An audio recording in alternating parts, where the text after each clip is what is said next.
I was already in the attic running Cat5e cable for some PO cameras and had a lot of Cat5e left over, so I decided to run Ethernet ports to every room.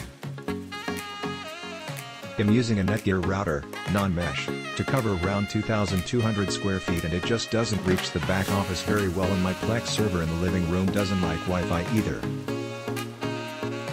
About 2 years ago I got some TP-Link powerline adapters and they've been serving me pretty well. The first speed test after getting the office wired up have been quite encouraging. 234% speed improvement. Not shabby. The switch is mounted in the garage attic, trying to limit the length of my runs a bit. So far, very happy. Have it installed in our basement right under our stairs, and it feeds the rest of the house. 2 kids' rooms, a master bedroom and living room, and soon out to our garage and office.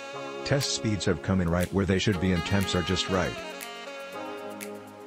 I've had some TP-Link unmanaged switches that work like champs, and I needed a managed switch so I could trunk my primary switch and provide VLAN access to a device. So far the D1500G8T is working fine, supports trunking, VLAN, IPv6, which was a key for future use, and is fairly easy to manage via the web gateway. I also really like that it can be powered by a PO, which frees up the power plug. I had to run the firmware upgrade twice in order for it to take, but once done it was good to go with a few caveats listed below. I had some issues using DHCP, had a reservation. As soon as you clicked save it just spun and the GUI was inaccessible, so I couldn't save the config. I also use a different address scheme than the one used by default on the switch.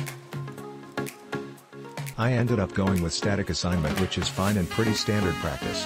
This isn't an L3 switch either, only features in that category are DHCP related, relay, etc. As for setting up the trunk and VLANs, that was a pain to figure out. I'm a Cisco engineer with certs, but that didn't really help here. To save you some trouble, create the VLANs you want to use that have the same PID as the VLANs on the device you're trunking with, and make sure you mark all VLANs as tagged on the trunk port. Make all other interfaces untagged, and then on the port configs add the VLAN PID you want to use for those ports. You don't need to do anything else, and then you'll have segmented traffic working as intended. NTP wasn't working at first either. I could manually set the time as well as PC sync, but on reboot the time would be wrong again. When I added US NTP IPs, FQDNs aren't allowed, it would fail to sync. I ended up changing the primary IP to my local router, Meraki MX, and it synced. I changed it back to a public IP and it appears to be syncing fine. Not sure what the issue is there, but fortunately the time is working properly. This isn't a huge deal honestly, but if you need to dig through logs for any reason, it's nice having the time correct.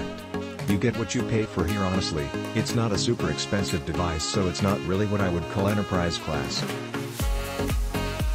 It has a lot of other features and functionality, though somewhat limiting, but for a switch that's GB, supports IPv6 and LAN segregation, it gets the job done.